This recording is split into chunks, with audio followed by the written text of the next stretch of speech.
You're listening to Something Cheeky, a collection of podcasts where two sisters discuss TV, books, and movies with just enough irreverence and far too many pop culture references. Welcome to Something Cheeky, the Gentleman Bastards edition, where we discuss Red Seas Under Red Skies, Book 2 of the series by Scott Lynch. I'm Nikki. I'm Rosanna. While I've read the entire series, Rosanna has only read up to what we're covering today, which is the Prologue, A Strained Conversation, and Chapter 1, Little Games. In this chapter, Locke and Jean are deep into a new con and experience some paranormal activity in the marketplace. Alright, Rosanna, new book. Yeah. Let's talk about the prologue before we get into it and just do a little recap. So listeners, if you listened to our last episode, you heard me read the prologue to Rosanna, which was pretty fun to do. There was some interesting stuff going on. The main point of it was that Locke and Jean were in a very tense situation, in a standoff with two other men. Everybody had crossbows at each other's noses. And partway through the prologue, Jean stops and turns on Locke and puts his crossbow against Locke, so now it's 3-on-1. And it appears that Jean has betrayed Locke in some way. And it's not good. And Locke has no idea what's happening because we get to read his inner monologue during all this. And he is not expecting this, and he's not getting any sort of hand signals from Jean indicating what's going on. So it looks like he's in big trouble. Yeah, but I don't buy it. So let's get right into Chapter 1. Rosanna, what was your reaction to the very first chapter of this book? I really liked this chapter. I thought it was a really good start to the book because we got to see Locke and Jean up to their old tricks.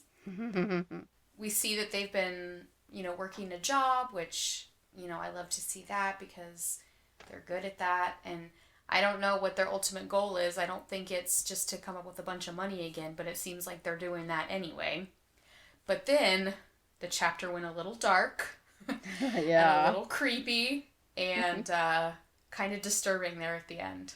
So we usually do your favorite quote this time, but I know that you're using that for your top 3, so we're going to hold off on it. I am.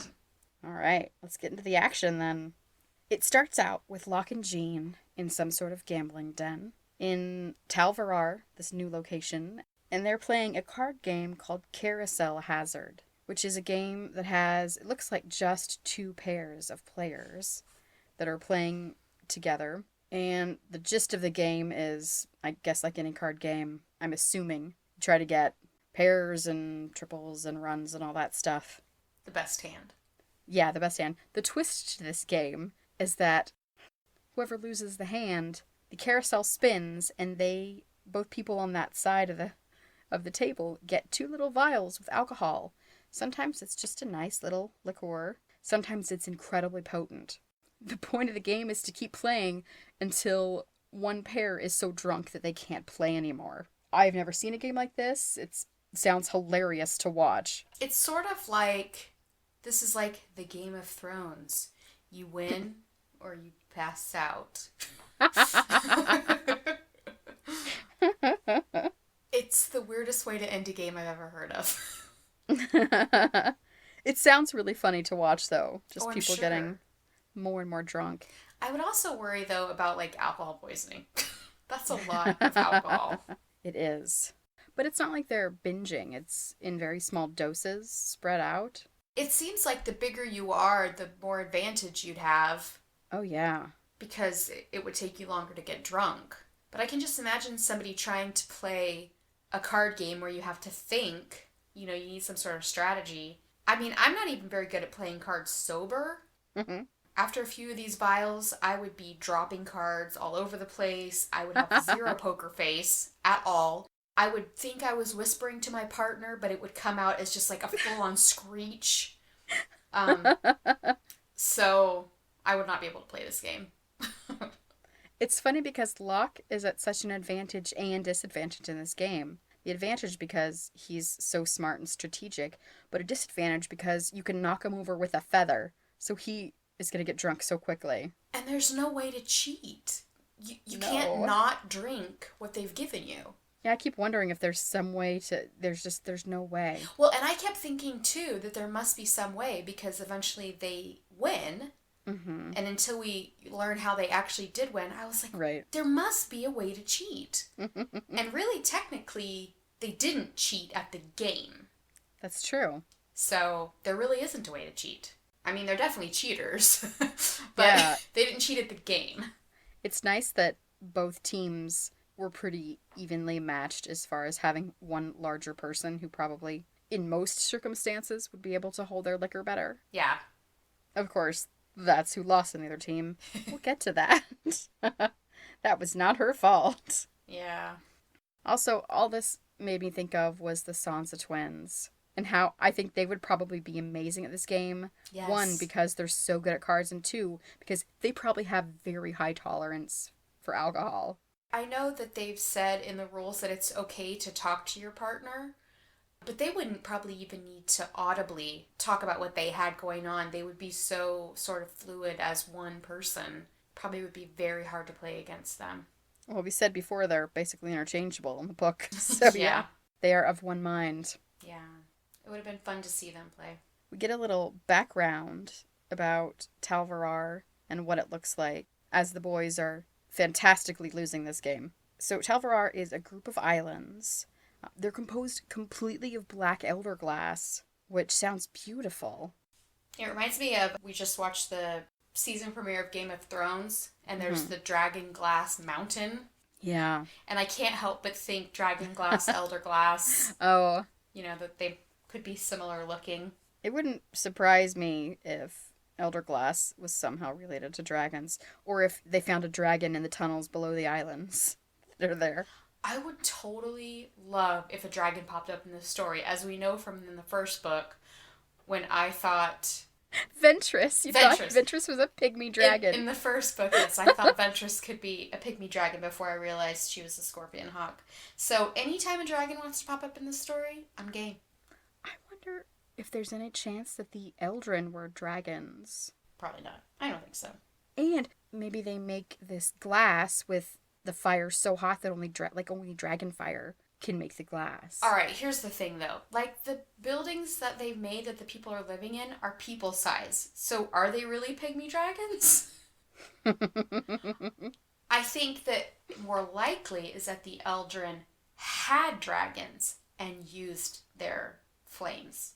I feel like we're really going off on a branch here. It would be super cool if that were the case. Just because dragons are super rad. And also, it makes sense that something as strong as Elderglass would need something as strong as dragonfire. So that makes total sense to me. All right. We've decided dragons are somehow involved in Elderglass. Love it. It's perfect. I always love when they talk about tunnels, because it seems like the Eldren were all about adding tunnels under everything, which is pretty cool. And I always want them to come into play at some point. I hope that they do. Seems like a tactic that Locke would be very excited about using. Mm-hmm. He seems like a tunnel kind of guy. I always love the very beginnings of new books, especially with an author like Scott Lynch, because he's always going to have so many things in there that you'll refer back to later. You just don't realize that it's going to become important later. And speaking of that, so Tal Verrar is the place that Jean pretended to be a priest from, and yes, he was there as a child. Was that the Everybody Dies house? The Everybody Dies house. It's the 6 Feet Under house. No. The patron saint of death or something? I can't remember. Death goddess? Yes, that's it. Well, how big is this place? It is several islands all around. It's like the Hawaii of the Gentleman Bastard series. Yeah. I feel like if any place in the world had dragons, it'd be Hawaii. Oh, absolutely. And Siberia. 2 kinds of dragons. Yeah. Tropical dragons and ice dragons. I'm still waiting to find out if there's an ice dragon under Winterfell. Oh, that would be so cool. Yep. I really like the idea of an ice dragon, especially if it means it's going to pop up and just, like, torch the entire army of whites. Just start at one end and just start blowing fire, and I can just see a dragon turning its head and just lighting every single one up. And then everyone would be there would be no trouble anymore. I apologize, listeners. If you haven't noticed, this recording was done 2 weeks from when you're listening, most likely. And Game of Thrones just premiered the first episode of the 7th season. And we are still obsessed with it. Yes. And still talking about it, even though we spent quite a bit of time talking about it when we recorded Vikings yesterday. Yes. We just love our Game of Thrones. We do. So, different parts of the islands. There's the Rose of the Gods. That part has an artificial reef made of Elderglass to slow down the waves. The western side of the main island is all cliffs and docks, and it's tiered on the ocean-facing side, which sounds really pretty. And the southern side has the Golden Steps, which is where all the pubs and gambling dens are. Like the Sin Spire at the very top. It's the very highest tier. Each tier is more exclusive and more full of more expensive locations. It's very kind of literal interpretation of class and tier.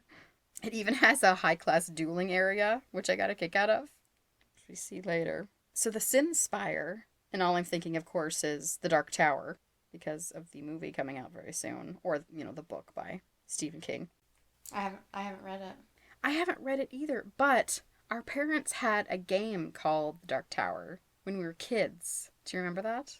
I do remember that. Is that related? Is that the same story? I'm assuming it must be. It was this board game, but there was this big dark tower in the middle, and it took like 1,000 giant batteries, and they always were running out of batteries whenever they played it, because they ran through the batteries just during one round of play. I never actually got to play it, but they played with their friends. So the Sin Spire it's kind of like something in Vegas, just a really fancy gambling location. It's a really fancy casino. It's a 150-foot tall Elderglass tower, and it's already at the top of the island of all the tiers, which I think is like another 250 feet off sea level, so it's just crazy high in the air. It's got 9 floors, and just like the tiers, each one is fancier and more exclusive than the last.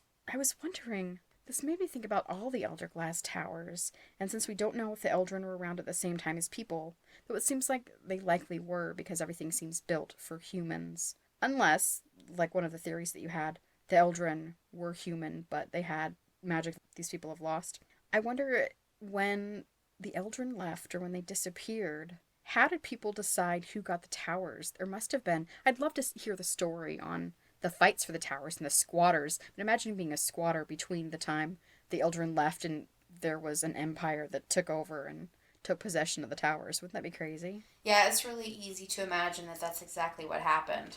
Yeah. That people got kicked out of wherever they were because other people wanted it and had the ability to take it. Yeah. Also makes me think of the Maze Runner, maybe it's the second movie. They go to this old it's not abandoned city, but it's been through basically an apocalyptic event. The skyscrapers have fallen over, and there were squatters in all of them. I imagine when the Eldren left, there was some sort of event. Something made them leave. I have at least my gut feeling about a fictional group of people is that something made them leave, or they left very purposefully, and it's not that they just died out. It's weird that it seems like they did all leave all at once, but we don't know where they went. They were aliens, and they just left. And they went home. The planet. Yeah, it's a weird situation that we just don't get enough information to even make a really good guess. It just doesn't make much sense without enough context. Yeah, there's even a line in this chapter when they're talking about the buildings just around the island, and Locke is thinking, and he wonders about the Eldren craftsmen or craftswomen, crafts things, and he's trying to figure out what they are. Yeah, and I don't remember any character talking about or mentioning in thought or out loud the Eldren, really, except when they use it as an adjective, Eldren built. Ah, that's true. Locke and Jean have spent 2 years now cheating their way up the Sin Spire, and they've made it to the 5th floor. So that also gives us more information. It's been 2 years since they left Camor, which is a long time. They're patient, that's for sure. Yeah, it's a big time jump. And it also sounds like it took quite a while for Locke to recover, and that Jean took care of him and sort of nursed him back to health. I wonder how they got the money they needed to appear in Tal Verrar and take very nice rooms and get very nice clothes, because they would have had to do that somewhere else, I'd assume, and show up as fancy people. Didn't they stop in Talisham on the way? I think they went to Tal Verrar, but they went to Talisham first. Okay. So maybe that's where Locke convalesced, and maybe they did just some small jobs, or maybe Jean just, I don't know, even just pickpocketed. Just mugged people in alleys. Probably he just stood next to him and said, "I'd like your money," and they're like, "Okay." Yes, sir. Or if they wanted to fight about it, he's like, "I've got 2 reasons that you're going to give me your money." But I mean, while Locke was getting better, Jean would have had to do something to pay for wherever they're staying and food. Yeah. Maybe they know somebody in Talisham? Maybe they knew someone from one of their apprenticeships somewhere. Maybe Sabbatha's in Talisham, and they stayed with her while he got better. Yeah, we haven't heard about her yet this book. No. I know you're pretty mad you didn't get to see your last book. It got to the point where I was like, I would have been so surprised if she even showed up. It just was like, she's not coming. Do we know how far away Talisham is from Kamor? I do not. Would you say it's about 1,000 miles? It's possible. Well, I'm hoping that since this book has reminiscences, Yes, 5 of them. those will be about the time in Talisham. Okay. But on the other hand, I also would really like older reminiscences. Yes. You know, with the people that we've lost. But maybe I just have to move on the way Locke and Jean have. Well, during this time, Locke's picked up at least one new skill. Did you notice it said that he knuckle walked a coin across his hand? Mm-hmm. And do you remember in the last book they mentioned at one point that he didn't know how to do that? That he couldn't. Yeah, I had forgotten but the twins that. could. Yes. Yeah. I bet he did a lot of that while he was convalescing when he couldn't do much else. Oh, I'm sure he was bored out of his mind. I imagine the new sleight of hand he probably has picked up just from having to lie in bed all day. Very interesting possibilities. Mm-hmm. So we get 2 new characters right here. We get Maricosa Dorena. She is a woman who has dark hair and smokes a lot. And one of her strat petite, her little games, is to blow the smoke from her cigars at the other people across the table and annoy them and distract them. She also seems like a very dangerous woman. She has visible scars on her neck and forearms that she supposedly got because she had been a hunter and sinker of slave ships. That's a really specific job. It is. At first I wanted to think noble because, poor slaves. But then I thought, she's sinking them, so it's not like she's saving the slaves. And who would it be worth to pay money for somebody to sink a ship? That doesn't make any sense. Why would you want a ship sunk? Especially if it was full of people. That either you're a good person and you wanted to save, or you're a bad person and you wanted to use as slaves. It seems like a waste.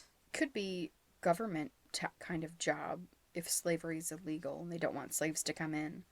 So they'd rather kill them? Well, they probably don't want to support all the slaves that probably are low-skilled workers, and this is not a welfare state, Rosanna.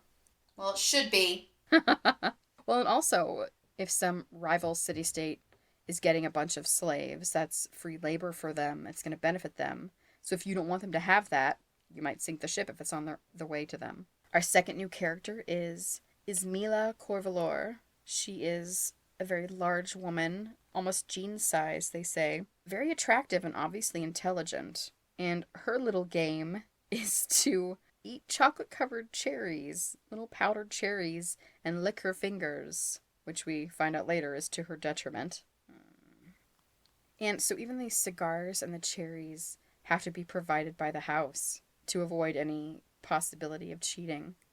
And so it's not like they can offer her a tin of cherries that they have poisoned in some way. They have to put it on the card. So they're losing very badly. And Dorena offers them a break, which they would really like to have to get a little soberness back. But they can't because if they accept it, it makes it look like she doesn't consider them any threat at all. So the entire 5th floor basically has stopped playing and is watching them play this game. I wonder if that happens on all the floors.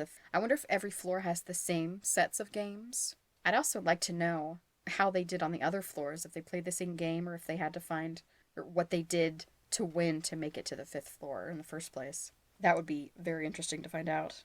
So Jean gives Locke a hand signal that Dorena notices. And as we said earlier, they're allowed to give hand signals. And the book said, signals between players were perfectly acceptable, but a bit more subtlety was preferred.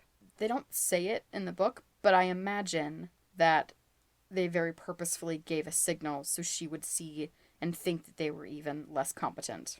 Yeah, I think so too.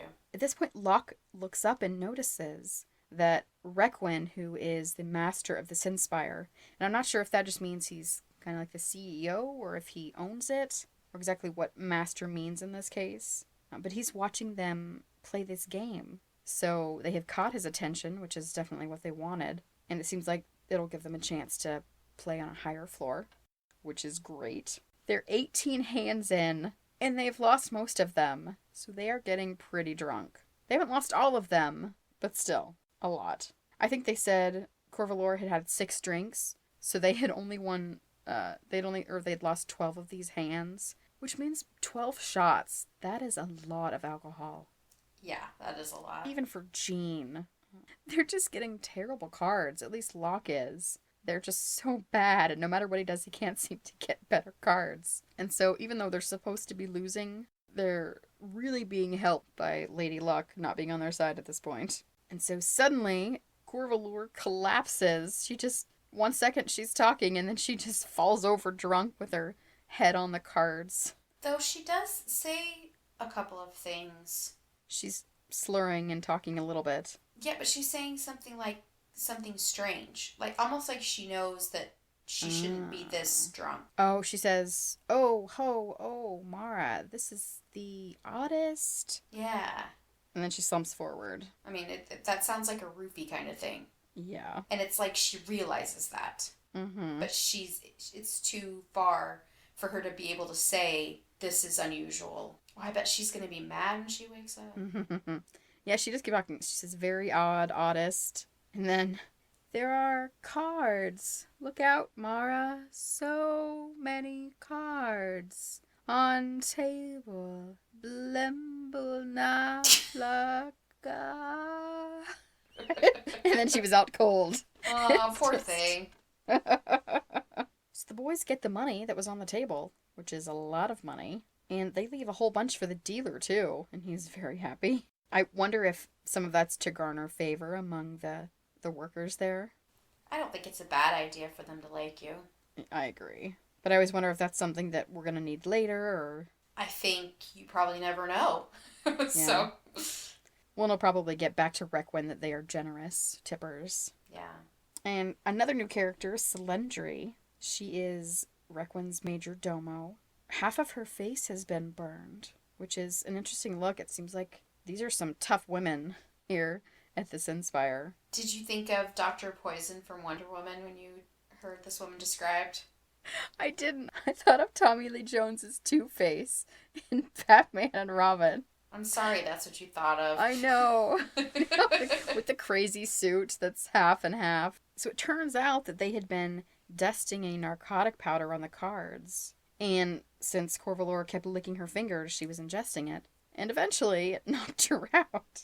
And they had to be careful about how much they put on, because they were very carefully wiping their hands off after they were leaving, too, so they wouldn't accidentally get any as well. But I wonder how they did that dosing, or if they just had to wait and hope it wasn't too much. Well, and they were both doing it, so they really had to be careful. Yeah. Celendry invites them to the 6th floor on their next visit, which is very exciting. And they get all their money, and basically just keep it as credit in the Sinspire, so they'll be back. And they go down all the floors, and there's one line that says, Locke recognized at least 2 members of the Priori, the Merchant Council that theoretically ruled Tal Verrar. Deep pockets seems to be the primary qualification for membership. And there are a couple of notes about the Priori and the Archon, and who is just the ruler of Tal Verrar, and how there is a lot of conflict between them, and it's causing problems in the city itself. Some more politics. There seem to be political issues everywhere we go in these books. Civil War in Emberlane, the Duke getting too old in Camor, and now the Priori and the Archon problems in Tal Verrar. So Locke is really happy that it went so well tonight as they had hoped. And Jean, not quite as optimistic, but just as sarcastic as we like him. Jean is saying, my worry merchant, my tireless font of doubt and derision. What you have to say to that? Oh, very little to be sure, Master Costa. It's so hard to think, overawed as I am with the sublime genius of your plan. That bears some vague resemblance to sarcasm. God's forfend, said Jean. You wound me. Your inexpressible criminal virtues have triumphed again, as inevitably as the tides come and go. I cast myself at your feet and beg for absolution. Yours is the genius that nourishes the heart of the world. Wow. So good. If only there were a leper handy, said Jean, so you could lay your hands on and magically heal them. Oh, it's so great. I love their relationship and the back and forth. So they head out on over the red carpets that get thrown out every night, which seems excessive. Ridiculously wasteful. Yeah. And they pass the dueling green and get stopped because there's a crossbow duel about to happen. You won't even get this reference because you have not listened to Hamilton yet, but there is a song in Hamilton and it's the 10 Duel Commandments. So the whole time I'm reading this scene, that song is playing in my head. 10 Duel Commandments. It's very good. Well, I do know there was a duel in that story. There are actually 2. Oh. Which you would know if you would listen. One day I'll listen to Hamilton, I promise. There's at least 2. Nope, there are 3. There are 3 duels. Oh my goodness. Yeah. It's a lot of duels. I mean, that's, how they settled things back then. Even then, that seems like a lot. So this duel is between someone that's pretty high class and someone of a far lower class. We don't get to find out why they're dueling, but the lower class man gets killed very easily, and the higher class man does not seem to care. At all. Yeah, and there's a woman in a silver dress sobbing when the younger man dies. So I assume it's something romantic, possibly? Or brother or sister. Oh, maybe. I didn't think about that.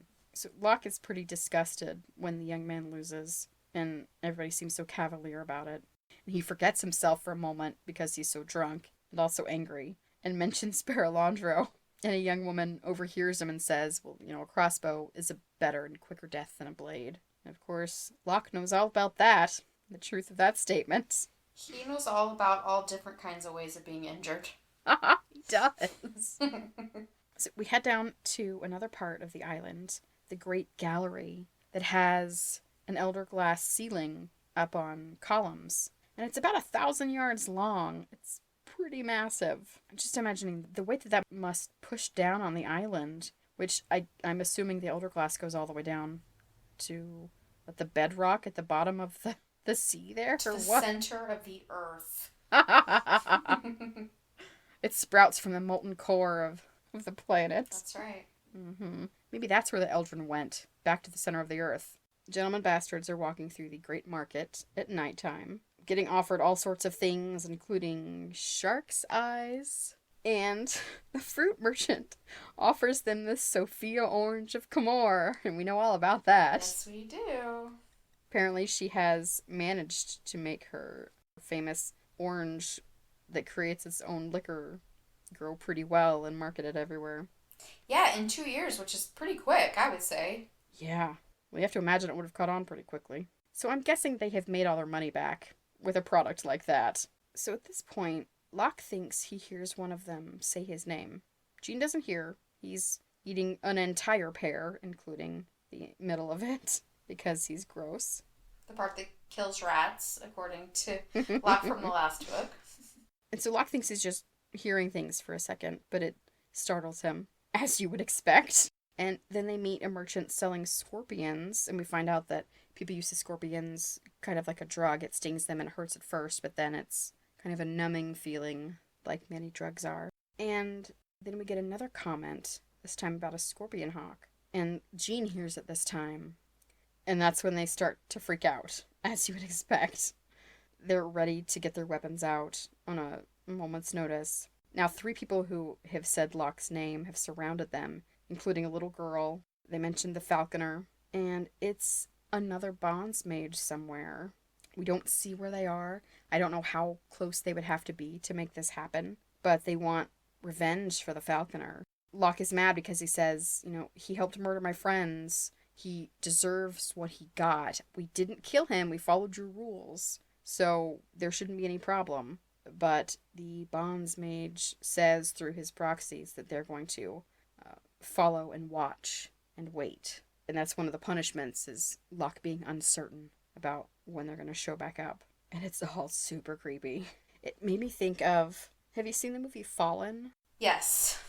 Yeah, so this movie came out quite a while ago. Had Denzel Washington, I think even John Goodman was in it. It was a really good movie. There is like an angel or a demon or some sort of heavenly supernatural creature, and it jumps from person to person by touch.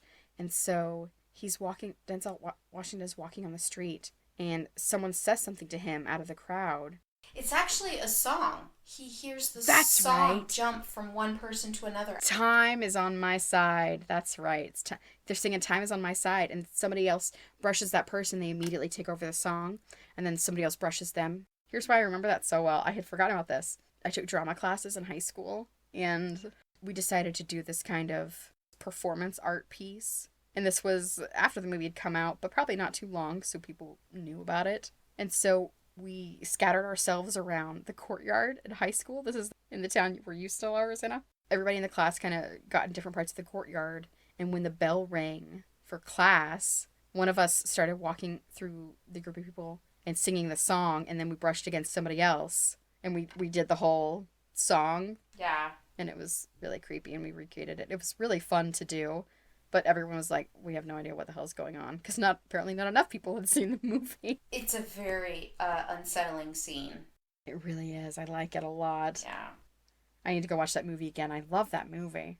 I think I have the DVD of it somewhere. It was so good. Yeah, listeners, if you have not seen the movie, you need to go watch it because it is so good. It is a good movie to watch. I don't know if it holds up, but I would think it probably would for the most part. Yeah, I don't know if it holds up either, but it's the kind of movie that makes you, like, deliciously uncomfortable. Yeah. So I think it's worth a watch anyway. And the actors are so good. I mean, Denzel Washington, what are you going to do? That guy's amazing. And John Goodman, yeah. Both amazing. So Jean wants to leave because the Bonds Mages know his true name, and he is a huge danger to Locke whenever he's around. And even mentions that he's like a puppet. And of course, somebody offers them puppets to buy in the market. And as much as I don't want Jean to feel like that, it's a totally legitimate concern. Yeah. And Locke can say all he wants, no, it's fine, we'll figure it out. But, I mean, Jean had the hatchet out when the Falconer was controlling him, and he couldn't stop. Nope. That's a concern they should have. And they know Locke's name, so that means that the Falconer must have somehow gotten his name to them, so they'll also have Jean's name. Yes. I mean, they don't really have Locke's name, but they know how to find him. Yeah. And that means they can find Jean. But they know what his name is supposed to be, and so the Falconer has been able to communicate correct information to them. Well, it's not even just that they know that he's Locke. They know who he's pretending to be also. Yeah, and that he was the Thorn, too, because they call him that as well. Did you expect all that to come back to haunt him so quickly? Nope. You didn't even think that the Falconer problem, you thought that was done. I did. I was unpleasantly surprised by this turn of events. Locke won't let Jean leave. He says he's the only friend he has left, and they're always going to be in danger because they're human, and they can't just stop their lives because the Bonds Mages keep watching. Also, they're always in danger because they rob people. I mean, we have to face that fact, too. Yes. They're not making a lot of friends. No real friends, at least. Yeah. So that was all the action. There are a few changes. We get new names for the boys. Locke is now Leocanto Costa, and Jean is Jerome de Farah. Locke has blonde hair now, which is weird. It is weird. To picture him, because of course I'm picturing Dylan O'Brien. Ooh, with blonde hair, that would be weird. He would look very strange with blonde hair. Yeah, he really would. Also, it seemed like we got far more detailed descriptions of the people in this book than we did in The Lies of Locke Lamora. Physical descriptions, yeah. So that was really interesting. So listeners, with the last book, we did 2 episodes a week most weeks because the interludes were so short. But because the reminiscences are about as long as chapters, we're just going to do one episode a week covering chapters and reminiscences. And then the reminiscences, there are only 5 of them. So then we'll move just to one chapter a week after those are over as well. So there were a few other just notes about general things about the area, too, that we heard. At the heart of the city, there were 3 crescent islands of the great guilds, the alchemists, the artificers, and the merchants. And I had to look up artificers. It means skilled craftsman or inventor. And then we get, more information about the priory versus the archon, the city's master of arms. And the city was kind of on edge because of these problems. We get one small mention about what they've done in the interim. Locke says, Jean, I will never stop feeling awful for what I put you through in Vel Verrazzo. And we haven't heard of that before, so I'm assuming it's something that happened in between Camor and Tal Verrar. Any ideas what that was? Read it again. Jean, I will never stop feeling awful for what I put you through in Vel Verrazzo. And I will never forget how long you stayed with me when you should have tied weights around my ankles and thrown me in the bay. Yeah, I think what I thought when I read that was that must have been the place that Jean was taking care of him while he was recovering. Or what do you think Locke put Jean through? More than just what he would have had to deal with as kind of a nursemaid. Though we don't know what happened to Abelius either, because it doesn't appear to be with them anymore. Yeah, that's weird. Unless he's in the inn. We haven't been in their inn yet that they're heading back to. I'm kind of just holding out for a reminiscence. Because if I read one, I feel like it'll tell me what time period they're going to be covering. Okay.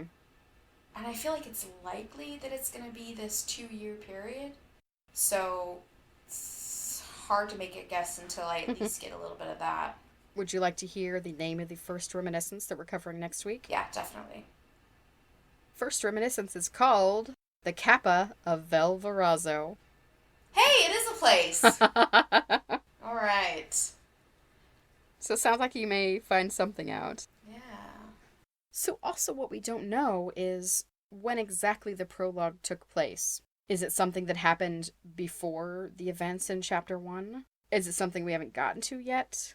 Oh, I think it's definitely something we haven't gotten to yet. Okay. Which is weird because usually a prologue is about something that happened previously. I think it's something that we're leading up to.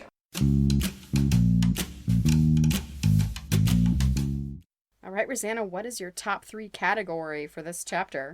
For this chapter, my top 3 are quotes that gave me goosebumps. Ooh. These are all quotes from the time that the boys are in the night marketplace, and they are all very creepy. The very first one is the fruit seller. They finish dealing with the fruit seller, they buy the pears, they're about to move on, and the fruit seller says, "And a good evening to you, Master Lamora." And I read that. Dun, dun, dun. That's exactly what I heard in my mind. I was like, oh no.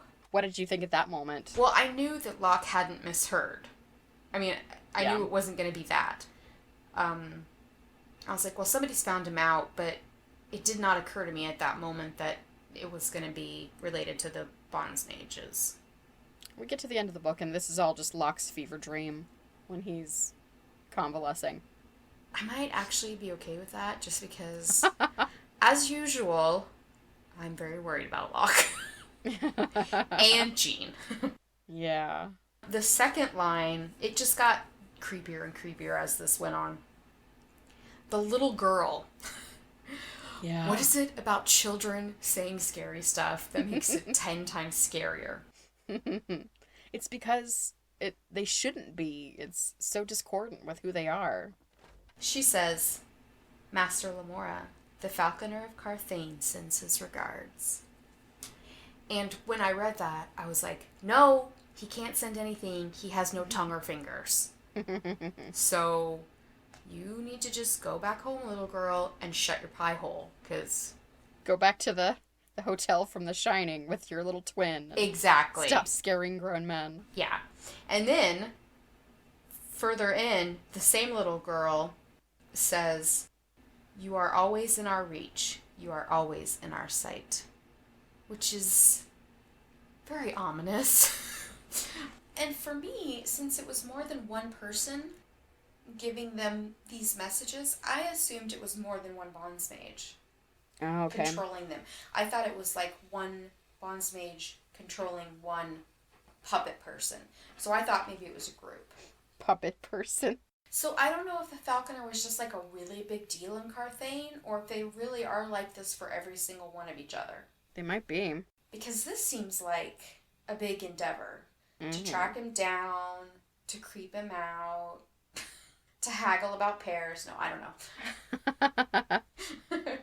You know, same thing happened in the last book. He's doing his thing. He's got this plan. He's putting the plan in motion. He's working the plan. And then somebody else shows up and just throws a wrench in it. Yes. Not cool.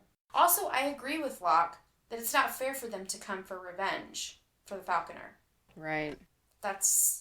He followed their one law, which is don't kill a bonds mage. There's no law about don't mutilate one.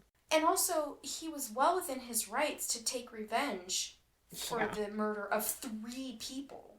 Oh, the bombshells you have not yet even considered. Love it. Also, at some point, I'm assuming we're going to figure out how the Falconer conveyed this information with no tongue and no fingers. I'm sure he could probably just put his palms together and write something very crudely. Maybe they, magicked up some silver fingers, like Peter Pettigrew style. You know how he had the silver hand? Or maybe he has the gold hand like Jaime Lannister. Maybe he has 1 hand of silver fingers and 1 hand of gold fingers. Is he Goldfinger? He's a bonds mage. He could be a Bond villain like Goldfinger. He's Bond. James Bond's mage. Can't even say Bonds mage. Try James Bonds mage. It's hard to say Bonds mage. It is. Because James ends in an S, that's why. So let's talk about some predictions. I didn't mention in the chapter, but after they got invited to the 6th floor, Jean said to Locke that he'd probably want to try tomorrow. What are they going to try? To keep tricking people, but on the 6th floor now. And then the 7th floor. They're just gonna work their way up to the top, I guess. What's the end game? There must be somebody at the top they're trying to get to. Well, they've been trying to catch Requin's attention, it sounds like, and they were very excited about that, so... Maybe when you get to the top, you get to play with him. So why do they want to play with him? Because he has the most money? I don't know. What do you do when you've gotten revenge and then you leave town? I mean, we've known since the beginning that this isn't about money. It wasn't ever about money for them. Unless they're, trying to get to the top to get the most money they can so they can hire a bonds mage to go after the bonds mage that went after the... No, I don't know. I heard you liked bonds mages, so I hired a bonds mage to kill your bonds mage. That never gets old. No. I heard you hated bonds mages, so I hired a bonds mage to kill your bonds mage. Well, there must be something that this guy at the top has that they want, and I would be surprised if it was just money. So before, their cons have been just about money, so what do you think it might be this time? But they weren't really just about money. I mean, at the end, they got money, but the point of them was the game. Yeah, to see how much they could pull off. Yeah, but I don't think that they're playing right now. What do you mean? I think that they've, I don't want to say outgrown those kinds of cons, but they don't mean what they used to them. Okay. It's not worth the risk unless it's for something important. So when you say that you don't think it's about money, you think it's about something else, you don't mean some other item. You think maybe, political power or something different? Well, I think this guy must have something that they're after, and I don't think it's a physical thing. I don't know if he knows somebody that they're trying to get to, or if he has a position that they're trying to move into, or it's something that he can do for them, whether he's doing it willingly or not. God, I'd love to see Locke is the master of the Sin Spire. Oh my gosh. Just imagine he'd be able to catch any cheater at any time immediately. Oh yeah. It'd be good. And then they just murder him. Yeah, it's like Catch Me If You Can hiring the forger to find forgers. Why didn't I just concur? Yeah, that is a good movie. So yeah, what do you think? What could they want? Well, there's nothing left to do with Roz's family at all. They're all dead. Mm-hmm.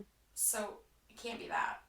We still don't know who Locke's father was. Right. I don't think that whatever they're doing has anything to do with the Falconer either, because they didn't realize that he was coming after them until right now. So for 2 years they've been working on something that doesn't have to do with either one of those men.